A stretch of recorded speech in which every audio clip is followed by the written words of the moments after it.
So my name is TJ Scott, or Timothy Scott. I'm the owner of the law office of Timothy J. Scott. I am an estate planning attorney, and I'll get to talk about that a little bit later. But before I talk about that, I'd like to go ahead and introduce the fantastic panel that we have here available today. So each speaker is going to do their own introduction a little bit, but just as a way to kind of tie us all together and so that you're aware of the order that we're going to go in today, thought I'd introduce us all. So if you look at your screen right now, you can see in the top center, John Sly, and John is a realtor with Edina Realty. John is going to be discussing today why investing in real estate is, for so many people, a great investment opportunity. Robin Ludke is pictured in the top left, and I suppose you can see all of her pictures as well. But Robin is a mortgage consultant with Edina Realty Mortgage, and she's going to share with us a lot of knowledge about financing real estate purchases and exactly what mortgagers are looking for when you're trying to finance a real estate purchase, and how you can get the best financing possible on either a home that you plan to live in or an investment property. Tony Torres is pictured in the lower right-hand corner, and Tony is an insurance agent with Edina Realty Insurance. And today, Tony is going to share with us how you can protect your property the best way and really hedge against the risks that we all have day to day, not only for an investment property or for your home, but really any of the risks that you face day to day. And then Brendan McCarthy is in the upper right-hand corner. Brendan is the Director of Financial Planning at Boulevard Wealth Management, and he's a real estate investor himself. And so we've got a great opportunity to learn from Brendan today. Brendan's going to share with us the process that he actually uses to evaluate real estate investment properties, and how real estate investment will fit inside your investment portfolio. Finally, I'm there in the lower left-hand corner on your screen, and I'm going to be talking about a couple of the biggest questions that I hear as an estate planning attorney when real estate investors come to me, or people who are looking to get involved in real estate investing come to me and have questions for me. So without further ado, I'm going to have John share his presentation. John Sly from Edina Realty, and I'll hand it off to him. All right. Thank you, TJ. And glad to be here. My name is John Sly with Edina Realty, and I'm a real estate agent in the Eden Prairie office. And what you'll learn today from me is an easy, practical way to get into real estate investing. And you'll see how you can start small and start today if you so desire. Now, why is this seminar so important?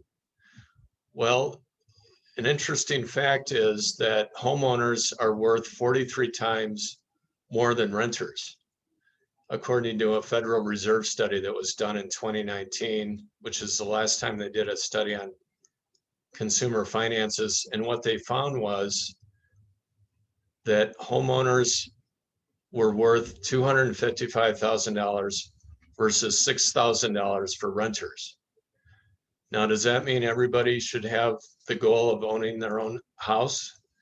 I would say, based on that information, the answer is a definite yes. And if you already own a home, congratulations, you're already well on your way.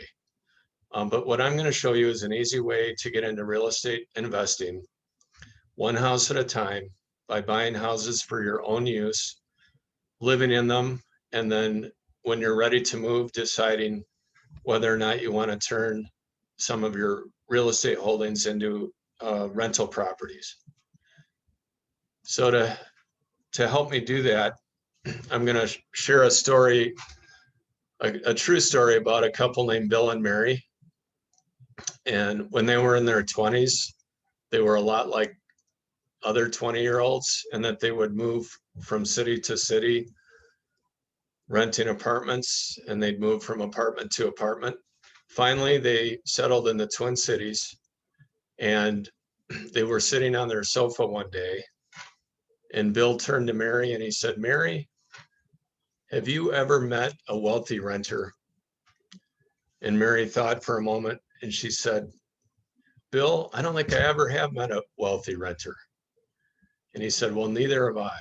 And it was on that day that they decided to pursue home ownership. I think instinctively they knew that home ownership was the way to go. They may have been told that by their parents and grandparents, but what they probably didn't know is this chart here, which shows you that one of the reasons renting is a bad idea is because median rents are increasing at a much higher rate than household income. And what that means is over time, more and more of your income is going toward paying for a roof over your head. And as a renter, you're getting nothing in return. Now contrast that to home ownership. And one of the advantages of home ownership is appreciation. When you invest in the asset, at least you're getting a return in the form of appreciation. And then in the Twin Cities, long-term appreciation is between 4 and 5%. More recently, since 1995, it's been about 4%.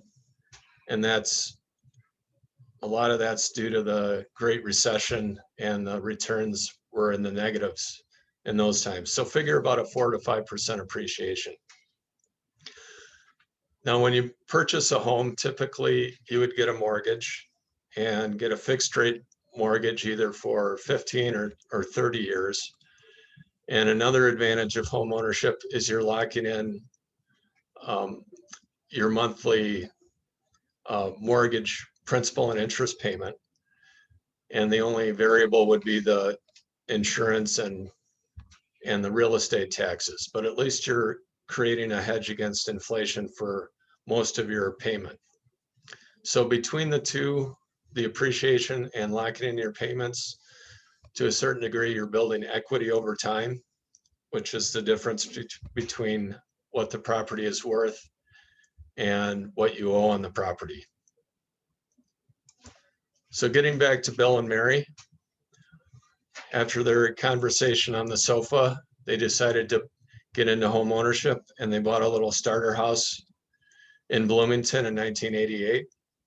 And then as their family grew, they went to a move-up house and then later downsized to a 2-bedroom townhouse, and then realized that was too small. So they upsized to a 3-bedroom townhouse.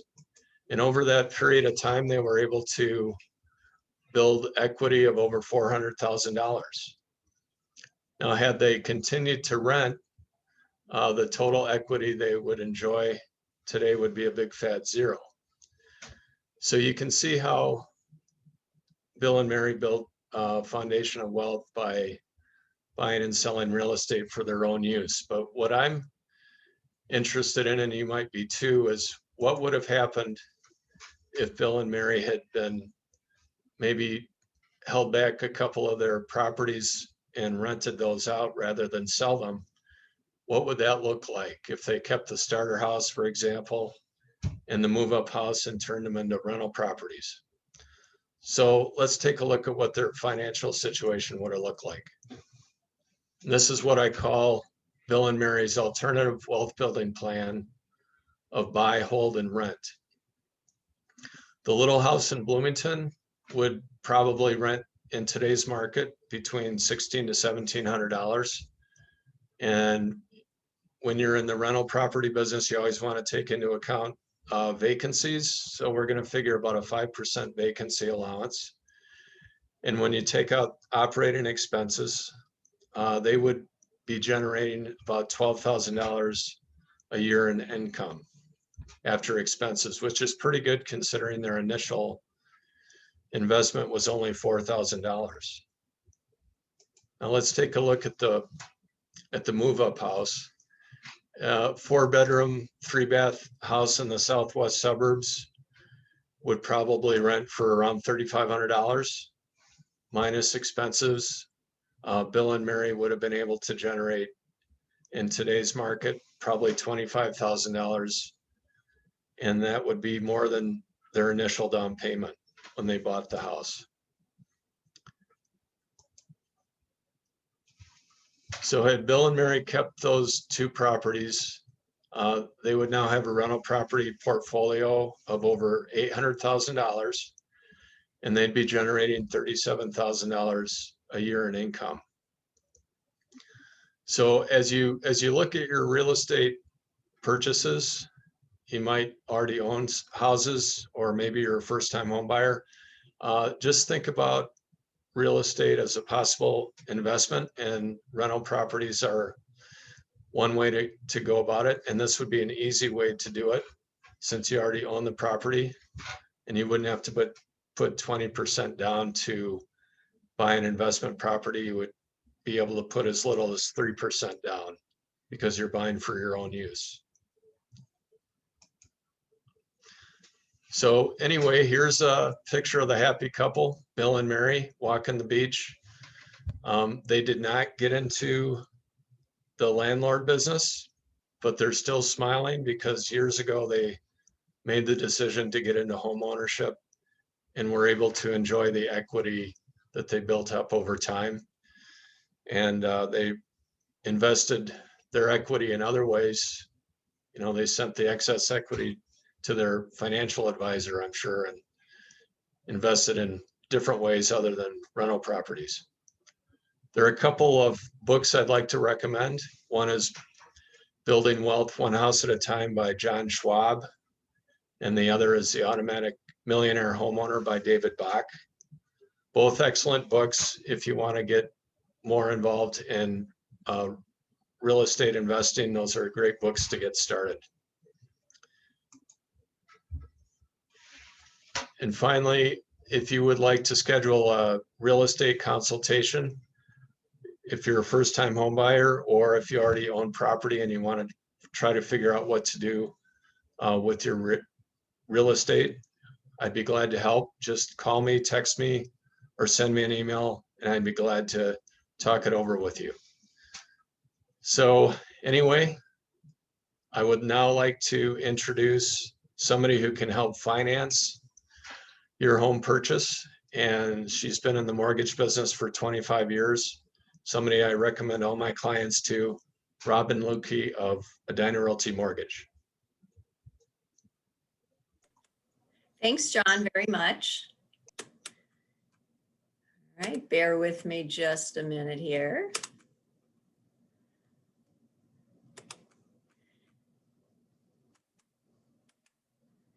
All right, so yes, I do want to talk to you about how to financially prepare yourself to purchase your next home, and that's whether it is your first home or if you already own a home and you're looking to purchase another home, and perhaps one that you'll be renting out.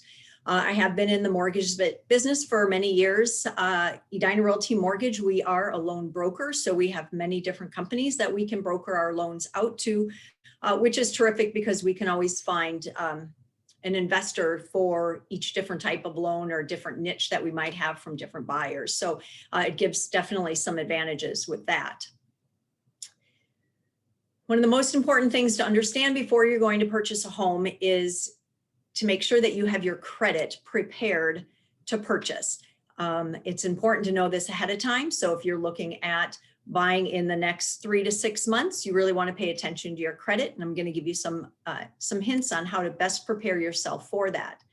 So lenders look at credit scores, and that looks at how you're going to be approved for your loan, what type of loan product will be available for you, the interest rate that you're going to get, and cost of monthly mortgage insurance. And mortgage insurance is needed on some loans, and the higher your credit score, the lower the interest rate and the less expensive that monthly mortgage insurance will be. So it's important to know before you get going where you're at for credit and your credit scores.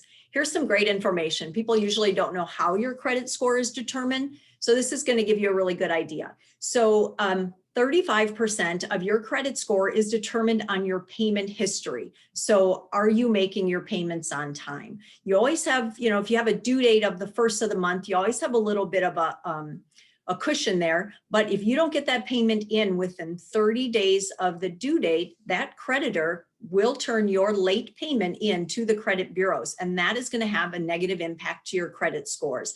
One single, late 30-day payment isn't going to make a huge difference. But if you are one of those people who frequently have late payments, that is definitely going to be negative on your credit. And again, that's going to mean limit the programs you're eligible for. It's going to have higher interest rate and more expensive mortgage insurance if your credit score is low. 30% of your credit score is determined by the amount that you owe. Do you just have one or two small credit cards that you occasionally use, or do you have several credit cards, with a $10,000 limit and you owe close to the limit? Your balance is always close to the limit. It's important to keep your balance on, especially revolving credit cards, keep your balance at 30% or below of your limit. Once you get over that, that starts to have a negative impact on your scores. Even if you pay it off monthly, you don't know when that creditor turns your balance into the credit bureaus. It can always be right before you pay off your balance in full. So rule of thumb, don't go over 30% of your limit. And if somebody has quite a few, several car loans that are recent, that's also going to have some negative impact. So the total amount that you owe can be derogatory. How long have you been using credit? There isn't much that you can do to affect this item, and it's only 15% of your credit score. But have you been using credit for 20 years, or are you young and you're just taking out your first credit card a year ago? You don't have much of an impact on that part for your credit. What you as a consumer has the most impact on are the first two items that I discussed, and thankfully they have the largest impact on your credit score. The fourth item there is, what types of credit do you use? That's only 10% of determining your credit score. There's revolving credit. Again, that's like a credit card. Installment loans would be your car loans, student loans, and then a mortgage would be obviously a mortgage on a home. There's good credit and bad credit. Mortgage is considered a good credit. Revolving credit is considered bad credit. So it's what type of credit are you using? And have you opened up any accounts recently? That's 10% of your score. If you are looking at purchasing a home in the next 6 to 9 months, don't go open any accounts that you don't absolutely need. Obviously, if your car breaks down and you have to take out a car loan, that's one thing, but don't go to the Mall of America and open 4 different credit cards with different companies, because each time you do, it's going to have a negative impact on your credit score. So again, it's really important to understand what is affecting your credit score and what you can do as a consumer to get your credit as high as possible, so that you will be in the best position to purchase.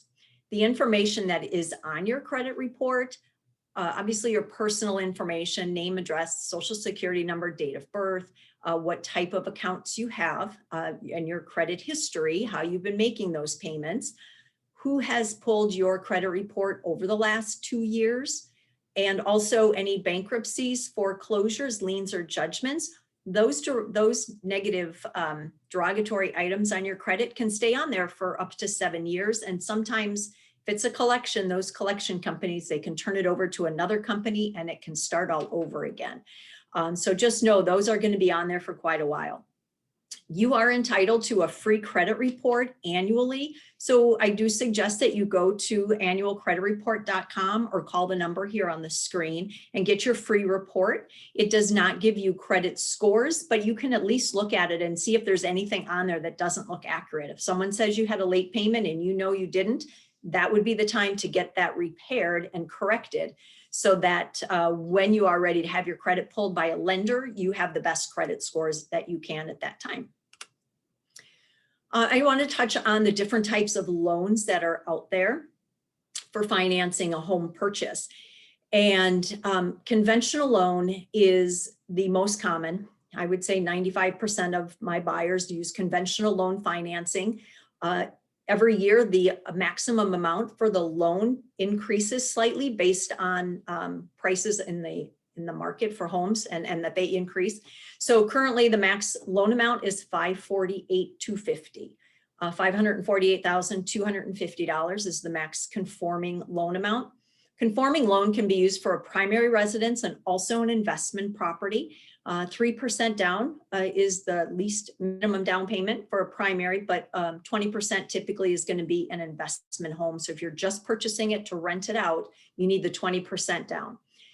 FHA, VA, and USDA, those next three, those are all government insured loans, and those are all for primary residences. FHA loan typically used versus conventional if someone has some credit issues in the past. FHA is more lenient with that. VA is an excellent loan program for buyers who have served in the military, either active duty or reserves, and it does not require a down payment up to quite a large purchase price. And USDA is if someone's looking in a rural area, so not in the Twin Cities, but more in the little bit outskirts of the Twin Cities. The property may be eligible for USDA loan, which also does not require a down payment. So huge benefit there if you're going to be living in the home. A jumbo loan is those loan amounts that are over the 548,250 loan amount. So, and those are also for primary residence, not for investment properties. Now, if you're looking to purchase a property and it's a 2-unit or 3 or 4-unit property, those loan limits for conforming does increase if you're looking at more than just a single family home. So that's just for the single family home amount. One of the biggest obstacles for buyers to purchase their first home or even an investment property is going to be the down payment that's required. If someone is looking at buying a primary residence, Minnesota Housing does have down payment assistance programs available to help out with some additional funds for either the down payment or the closing costs. There's a couple of different types of loans that they have, and they are true loans. They're not, it's not free money. They are loans that will be a lien against your property you're purchasing. One option is going to be a program that you pay the money back over a 10-year period. And the second option is that you don't have to make any payment on the loan until you sell the home. It's no longer your primary residence, or you're looking at refinancing it in the future. The down payment assistance, they do have it for first-time home buyers, but also there are programs if you are what they call a step-up buyer, so buying a home and you've already owned one recently. It does limit the income that the household can make and area of where you can look at purchasing, but it is a great program, again, through Minnesota Housing to help out with down payment assistance. Now, if you already own a home and you're looking at purchasing another home, so maybe one for an investment, you may have equity in your home. And as John mentioned earlier, equity is the difference between what your home is worth and what you owe on the home. So you may either take out just an equity loan and just use up that difference that's there and use that money towards your purchase on your next property, or you may refinance your entire mortgage and take additional money out and use that for your down payment and your closing cost on your purchase. You may own some things that you can take a loan out against and use that to either purchase a primary residence or an investment property. If you own your car or a boat outright, you could take a loan out against those items and use that money, that cash that you would get, for your down payment. Also, many employers through their 401k program, they do have the option of taking a loan against your 401k so that you can use that for a purchase. Often they limit it that it needs to be a primary residence, but I would suggest checking with your employer's 401k program, or if you have an investment or other retirement accounts, just know that those might be options for you, but you'd have to look at the downside of withdrawing any sort of money like that. I know that's a lot of information to cover. Really what you want to do is get an idea of what you could be pre-approved for, and then actually have a loan application. So contact me. I'd love to do a free loan consultation with you over the phone, go over your options, your employment, your income, your credit situation. And then if you decide that now is the time to get pre-approved for the loan, I'll also give you a free loan pre-approval so that you know how much you can afford to buy, not only how much you can qualify for, but what you're comfortable with. So feel free to reach out to me by email or shoot me a text or visit my website for additional information. Right now, Tony Torres is going to talk next, and Tony is an insurance agent, and he's going to review how to protect your home investment through insurance.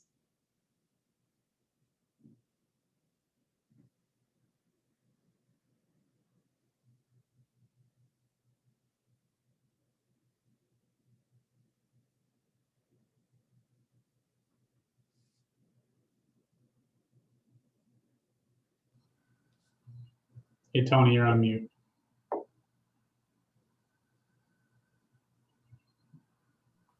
Here we go. Sorry about that.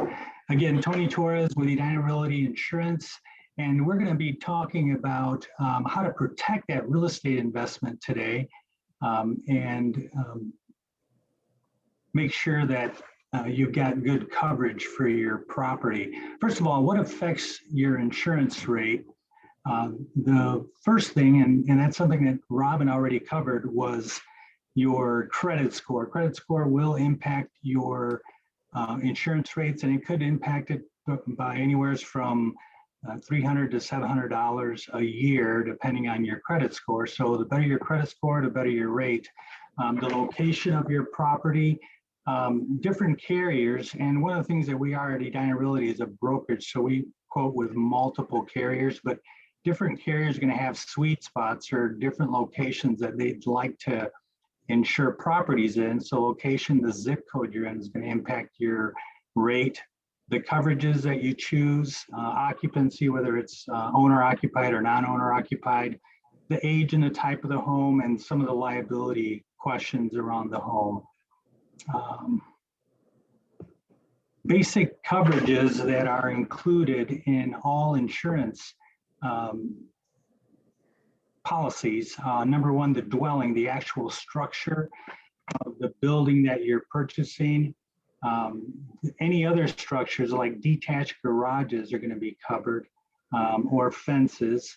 Your personal property would be covered, and that would be on an investment home. It would be the refrigerator, things that are unattached from the home. Otherwise, your personal property would be everything that you own other than the home. You can also have loss of use coverage, which would cover your home while it's being rebuilt after a loss. Again, if you are renting that home, the loss of rent is also something you can insure for in case you can't have a renter in the property while it's being repaired. Medical payments, that's if someone is injured on your property, a contractor or a guest, that medical payments there, so that you don't have to get into a lawsuit situation. And then the deductible, the higher your deductible, the lower the cost. The lower deductible, the higher the cost. That's going to be part of your decision on your home. There's a number of different kinds of insurances there are, depending on whether it's a owner-occupied property or a condo or it's being rented. But let me just focus on a couple things. First of all, flood insurance. There's certain areas in the Twin Cities and really everywhere in the country that are subject to flood risks. And in those cases, we'd have to include a FEMA policy or a flood policy. Anyone can buy a flood policy, and if you're not in a flood zone, those policies are pretty inexpensive. And the other thing I wanted to focus on was umbrellas, and that's for folks that have accumulated some wealth and they're starting to accumulate properties. Now they're at risk potentially of being sued. With more wealth, you have the possibility of being sued. So you could get $1 million, $2 million umbrella and attach that to your insurance as well. Now we've got a number of different coverages that can be included, and that separates one insurance from another. And I'm going to focus on a couple of these. Number one, extended replacement costs. There, you can insure your property for what the rebuild value of it is, or you can extend that replacement cost, 25% extension, 50%, or even 100% extension. There are some carriers that do guaranteed replacement costs, which means they're not limiting how much they would spend to replace your property. Also, replacement cost coverage is very important, whether it's the contents or the home or the roof. There are some carriers that do actual cash value on those coverages, and you want to make sure you have replacement cost coverage so that they're not depreciating the value of those items. Water backup would be sewage, or if a sump pump stops working and the water that's accumulated or comes into the house because of that can be covered from $5,000 on up to $50,000, depending on the property and the size. Roof matching coverage, this is a very important coverage because when there's a storm, sometimes your roof will be damaged or your siding will be damaged from one direction. This guarantees that they're going to replace the whole roof and has coverage dollars available for the undamaged portion of the roof. Loss assessment would be the coverage if you own a condo. There's an HOA loss assessment. That's where they're assessing their portion of the deductible to the homeowner. And you want to make sure you have loss assessment that matches up with the master policy of the HOA or the homeowners association.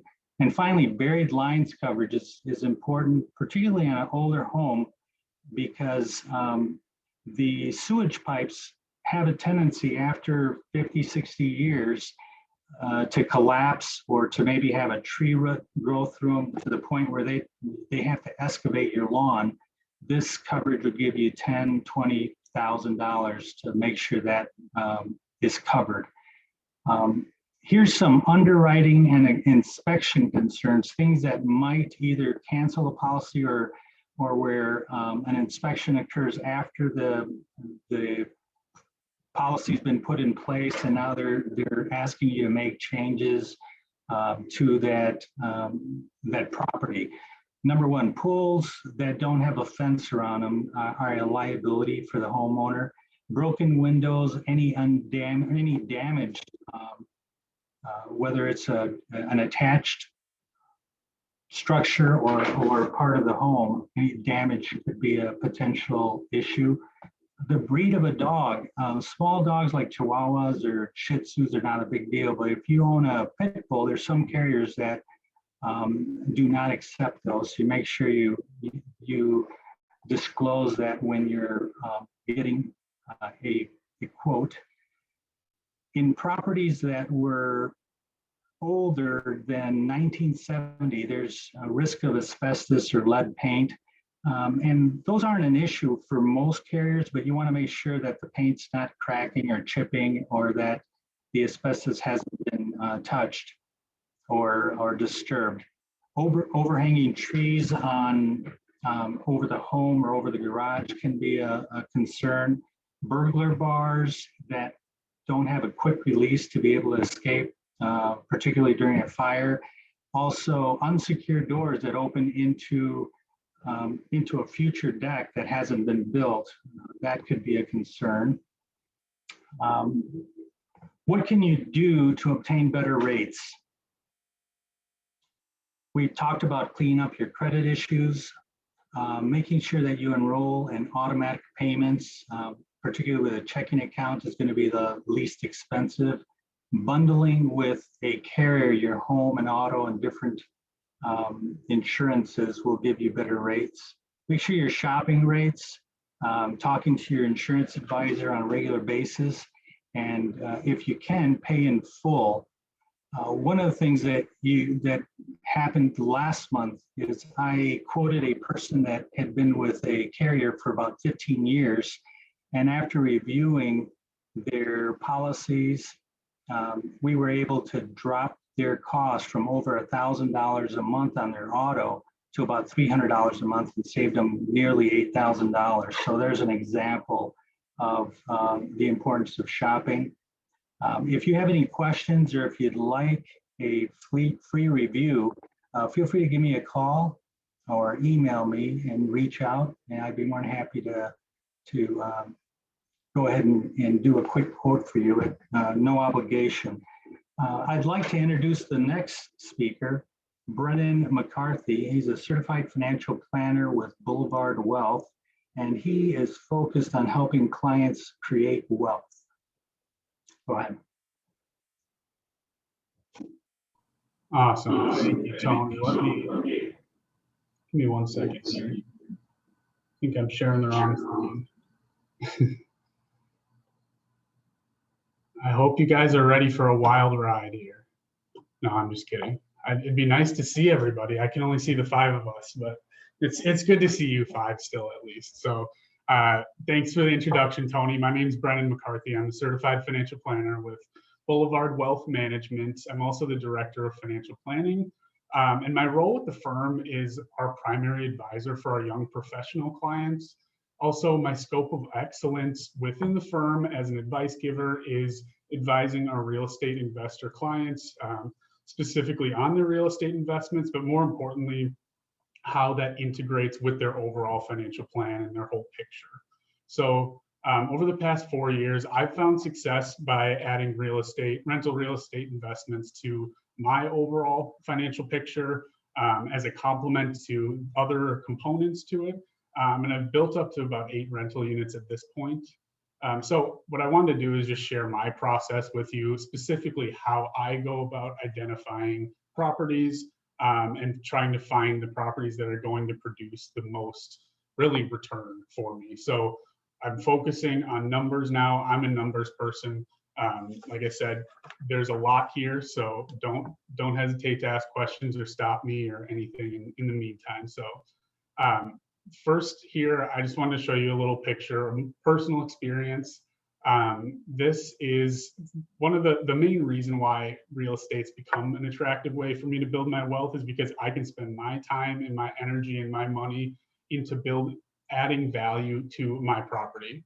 Now there's a contrast there, because in my 401k, I can pick funds and try and find the best manager in each specific category, but I can't actually go in and fix a wall, things like that, or add the kitchen or something like that. So this is where I can actually do what I can do well myself, and it's in my hands. So I just showed this picture because this is the duplex that I bought with my brother in Northeast Minneapolis about 4 years ago. It was our first one, and you can see me on the ladder on the right side painting the exterior. So we spent most of that time throughout the matter of the summer excuse me, sorry about that. Hope that doesn't happen again. So what we did was kind of fixing up the landscaping, painting the exterior, and then renovating the top unit. So what I called out there is the rent went from $895 a month, and we got it up to $1,300 a month. So these are the types of things that's my goal as an investor, is to add value. So before you even start looking at properties, it's extremely important that you understand your rental market and what like in that specific area. So knowing what renters are willing to pay for rent in that area is going to determine how much you should be willing to pay for that property. And so that's why it's extremely important.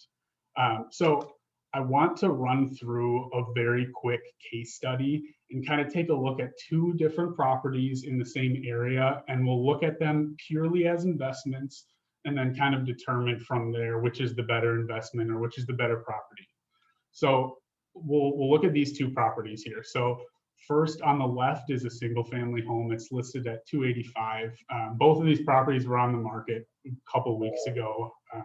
So these are real properties. This is a real list price, and forgive me if anybody here owns one of these places, because I pulled them off of Zillow. But so let's get into the numbers. So what I'm focused on here is what we can get for rent, and then what assumptions we need to make in terms of expenses.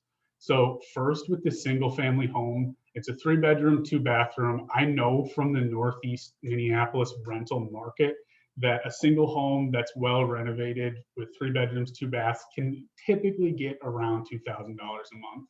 So breaking down from that, we have to make a vacancy allowance. So again, these are rules of thumb and nothing's perfect. I typically use 5% of the income. So basically think about 5% of the time, this place is going to be sitting empty. And it's important to factor that in, because it doesn't matter if somebody's living in it or not, paying me rent or not, I still owe my mortgage payment. So we need to factor that in. And same with maintenance. I use a 10% of the total income as a good rule of thumb. It typically averages out to be about 10% over time, although I'm sure you understand it's not going to be a 10% every single month. There's different expenses that come up throughout the year and years. Okay, and then property taxes you can find on Zillow or the county website, wherever you need to look. Insurance and utilities, I made an educated guess just based on the value of the property and how many people would be expected to be living in those properties and using the water. As an owner, especially in Minneapolis, I'm responsible for paying the water bill and the trash bill. The tenants are typically responsible for their gas and their electric bills. So we'll take a look. Don't go cross-eyed staring at this. I understand this is very hard to look at. So this is my template that I use. So what's important to take away from this is that I pulled the values that we just looked at on the previous sheet and plugged them into this spreadsheet and looked over a 1-year period what that will look like. So what's most important here is that we look at the bottom line there, that $152 a month. That's our positive cash flow. So in a way, I think of that as essentially, if I'm equating this to my 401k or my Roth IRA, it's basically a dividend rate, right? So it's the positive cash flow. And then again, if we look into the bottom right corner, see 2.56%, that's basically my dividend rate. So understand that there are 3 areas where the investment property can grow in value. You've got the cash flow component right here, the dividend rate.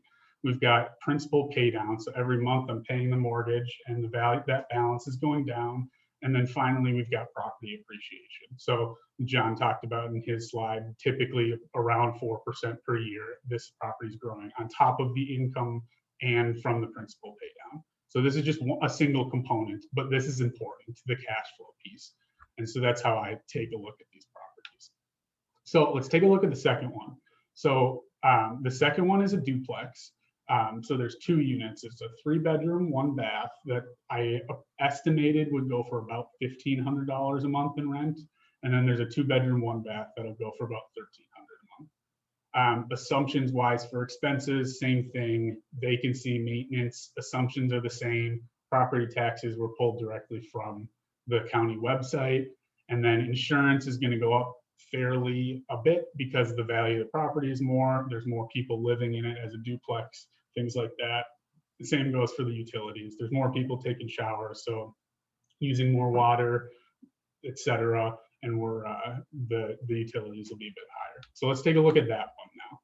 So again, I understand this is difficult to read from a PowerPoint standpoint. So if you want me to send you this template, I'm more than happy to. Just shoot me an email and I'm happy to send it over.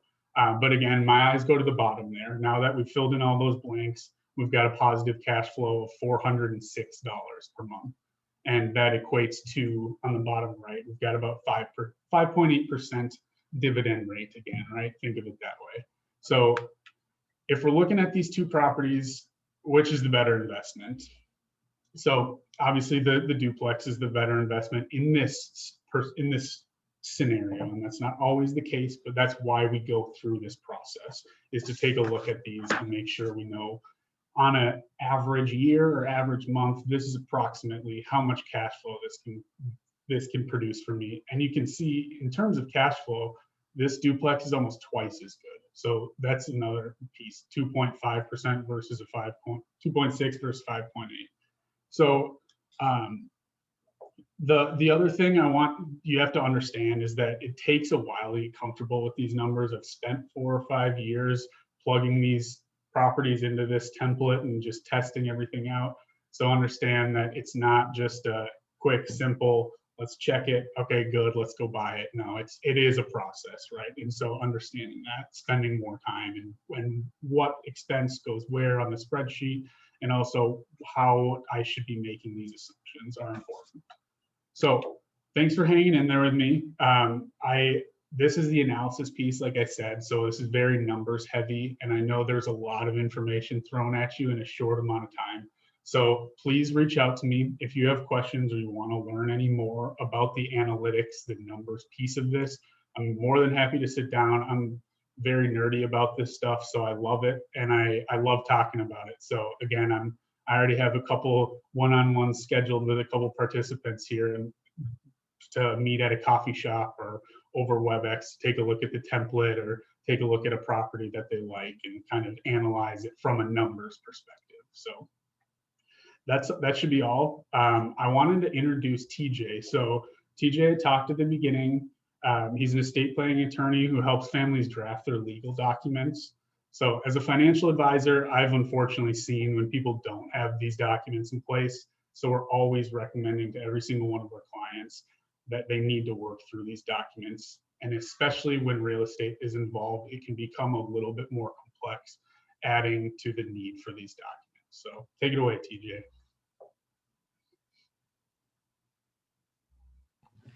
Thank you so much, Brennan. Of course, I was muted to start, but yeah, thank you for that introduction. And this is really important, especially when real estate gets involved, as you mentioned. So hello, everybody. My name is Timothy Scott, or TJ Scott, as you either may know me or as you may come to know me. And I am an estate planning attorney and the owner of the law office of Timothy J. Scott.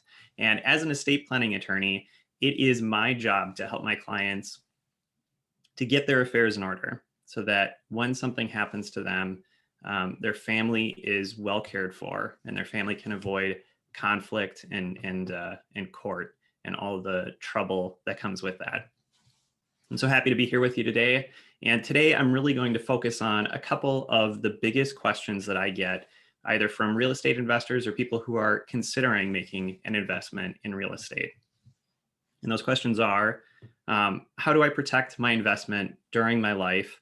And how does it get cleaned up after I'm gone? And so let's address that first question first, obviously, since it's the first question.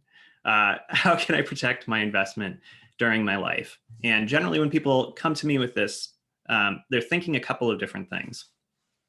Oftentimes, they're thinking of asset protection, and that's a pretty advanced estate planning concept, but it is something that's possible. Something that's possible for pretty wealthy investors, because it can involve creating an estate plan in a different state, creating entities in different states, and shifting the liability between them. So if you have a question about that, if you think that that might apply in your situation, I hope that you'll reach out to me. But I'll tell you, it doesn't apply in most situations.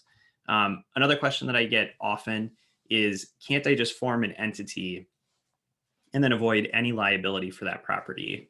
And it's a really good question. Unfortunately, forming an entity can make it really difficult to finance a property. And Robin can tell you about that, but forming an entity can is in a way that is seeking to limit your liability, can really make lenders be bashful about what they're willing to offer you in the ways of financing. So if you're looking at making a real estate investment purchase, and you need to use some financing in order to do it, entity formation is probably not the way to go.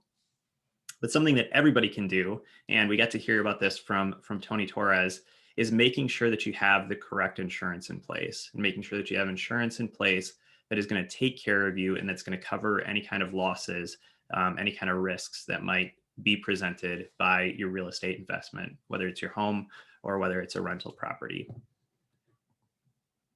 The next big question that I get is, who's going to figure this out when I'm gone? And if you know any real estate investors, this is all too real.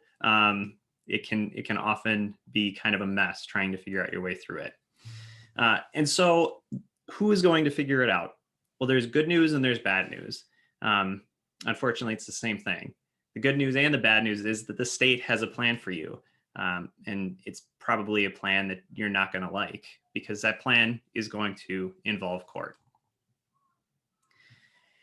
And whether you become incapacitated before you pass away, or if you pass away without becoming incapacitated, there's probably going to be a court process involved if you don't have your legal documents done and your estate plan well taken care of. If you become incapacitated, there are some court processes to decide who gets to make healthcare decisions for you and who gets to make financial decisions for you.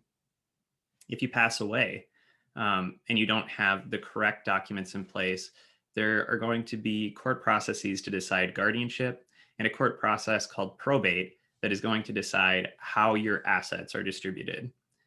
There's also, if you haven't said who you want to receive your assets, there's something called intestate succession.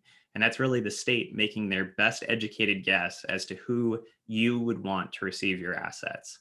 And if you're curious what intestate succession looks like for you, or what the state would want, would believe that you would want, to have happen to your assets, I hope again that you'll reach out to me and we can talk specifically about your situation and what the state would do for you. When you pass away, there's also the possibility of being subject to estate taxes. Right now, this doesn't apply to a lot of people because the estate tax exemptions are really high.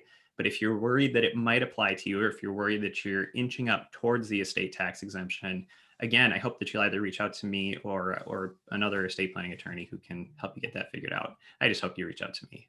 And also, when you pass away, if something that you need to consider is whether your heirs are going to be able to find all of your property and make sure that it gets to the people that you want it to go to. And unfortunately, again, the state has a process if your heirs miss something called unclaimed property, and the Minnesota Department of Unclaimed Property currently has something like $700 million in property that people have just missed, heirs have just missed and not realized that their loved ones owned. But where I really want to focus our attention today is on this state estate plan for you, this court process called probate. And the reason that I want to focus on it is because it is a pain, and it's a pain in a number of different ways. For one thing, it takes a really long time in Minnesota to get through probate. It takes 6 to 12 months at a minimum to get through probate. It's just really slow. We'd like it to go faster, but it's a court process, and there are certain things that you have to do in providing notice to your creditors, because that's really who is advantaged by probate is your creditors, and your creditors get to come forward and make sure that they get paid through this court process. Probate is also really expensive, and we can take a look at exactly what your probate might actually cost right now. So you can see here, I have an example gross estate laid out here. You can see somebody with a family home, some automobiles, some furniture, and jewelry maybe. And then they have some stocks and bonds and bank accounts. And probate generally costs somewhere between 3 to 6% of the gross estate. And so you can estimate that really quickly. You can estimate 5% by moving the comma over one place and then dividing that number in half. So here you can see I have the total being 600,000. If you move the comma over that 60,000, divide it in half, that would be 30,000 would be an estimate of what the probate fees and costs would be, including things like attorneys and appraisals and all kinds of different things. If you add a rental property to that, and let's say that rental property is worth another $300,000 like the family home, you can see how you are growing those estimated probate costs and fees and how they can get out of hand pretty quickly. What about retirement accounts and life insurance accounts or life insurance policies? Well, probate isn't generally required on those if you have a beneficiary in place that can take them. But if your beneficiary has passed before you pass, or if your beneficiary is a minor, then probate is required and is going to add to that expense. But there is a foolproof way to avoid probate, and that foolproof way is by fully funding a living trust. Living trust is a document that you create. It's an agreement that you create during your lifetime, and you need to get all of your assets into that trust to really be protected and to really be able to avoid probate. And so that means things like retitling investment accounts, signing new signature cards at the bank, executing deeds on real property, whether it's your home or whether it's a rental property, transferring stock and bond certificates, assigning personal property, and then making sure that your beneficiary designations have the trust listed so that you don't have to worry about somebody passing away, your beneficiary passing away before you do, because you know that the trust will receive it and the trust will dictate where it goes after that. And let me make this really easy for you. I want to give you a couple of gifts. And the first gift is a 15-minute free phone consultation with me. And you can book that right there. I'm actually going to, let me see here. I was going to try and post these so that everybody can see them. There we go. But you can book that free 15-minute phone call with me, because I understand not everybody is ready to jump into a full estate plan right away. And maybe you want to know if an online will that you've done is good enough, or maybe you want to know if, I don't know, if this is something that you really need, or if it's going to be okay for your family to figure it out on the back end. And I'm happy to talk through that with you. I'm happy to talk through that in a 15-minute phone consultation. I'm also happy to give you a full family wealth planning session, which is a $750 valued session because it's 2 hours with me talking about exactly what's going to happen when you pass away and what that looks like for your family. So those are your next steps. Either jump in with both feet and schedule a family wealth planning session with me, and we'll get you squared away. Otherwise, schedule a 15-minute phone call with me, and we can talk about it. Now, I'd like to take some questions here, and I know that we've already had one question that's been answered by our insurance expert, Tony, but I wonder if everybody has seen that answer. I think it's a really fantastic question. The question was, if somebody has had their sewer line break and they've paid to fix that sewer line, is it possible that the homeowner's insurance policy will cost less on the next renewal because that sewer line has now been replaced? So Tony, if you want to go ahead and unmute and just answer that really quickly. I know you've already answered it in the chat, but just answer it. Yeah. Typically, that's not an item that is that causes a discount on your future insurance. And I did respond also that there are things like a new roof or a new furnace that will bring down your cost. If you have those new items, make sure you disclose those. Tony, can I add something? You do need a separate policy, don't you, for sewer line coverage? It's actually an endorsement. It's not a separate policy. It's an endorsement that you add to your policy. Good question. Thank you. I see another question coming through. Any ideas on land investment only? And that's a really interesting question. Yeah. Do we have anybody who would like to field that? Well, I can take a stab at it. So it really, it's so variable, right? So the question is, what are you going to do with the land?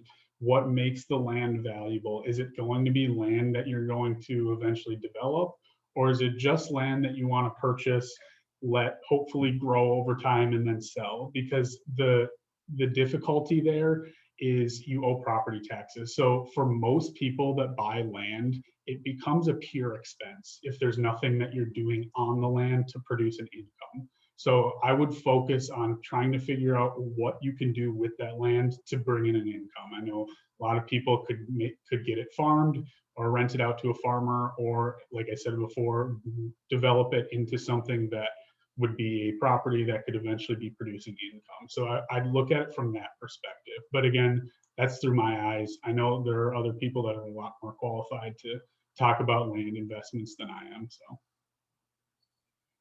I think that's a great answer, Brennan. I would also add that if you're going to do a tiny house on land, find out if the ordinances allow that.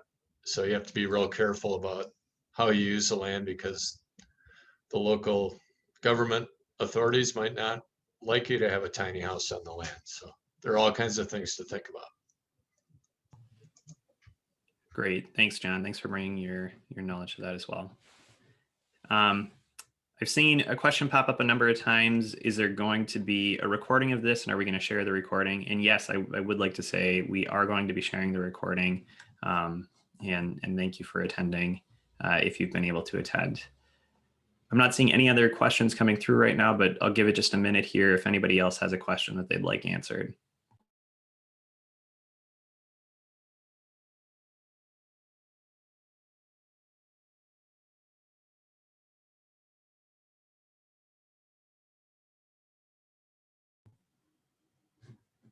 Doesn't look like it right now, but I want to thank everybody for joining us again. It's been great getting these professionals together to be able to speak about their expertise. I'm saying a thank you to everyone, and I'd like to echo that as well. Thank you, everybody, for being here, and thank you for bringing your expertise. I actually do see a question here that came through. If I've paid down my mortgage on my primary home, is it worth it to do a HELOC? And my guess is that that's for Robin. Robin, would you like to speak to that a little bit? It sounds like something you might need more context for. Yes, yeah, I'm not quite sure. I guess it depends on what you're wanting to use the money for, but a HELOC is, would be certainly an option if you have equity in your home that you're wanting to use for some purpose, whether it is to purchase a home or some other purpose. If you've paid down that mortgage balance and the value of the home's gone up, so you have equity, a HELOC is definitely an option for getting that equity out. Great. Thanks, Robin. I saw another question come through as well. If you purchase a home with asbestos, will the charges be covered? So Tony, I think that's probably a question for you. And I wonder if it's a question about whether the charges for insuring that property will be higher and what that would look like, as well as maybe a question about removing the asbestos if that needs to happen and what that would look like from insurance. Yes, that's a good question. There are a number of carriers that will cover the removal of asbestos, but it again has to be included as an endorsement up front. And if you have a fire, let's say, and the home is known to have asbestos, the cleanup process is again it's much more difficult, and they have to wear certain suits, and that all should be disclosed up front when you're getting your insurance. Great. Thank you, Tony. All right. Thank you, everybody. Thanks again. If you have any extra questions, I know everybody on this panel would be very happy to answer them directly. So I hope that you'll reach out to us and we can continue to serve you. Have a great rest of your day. Take care. Thanks, everybody. Thank you.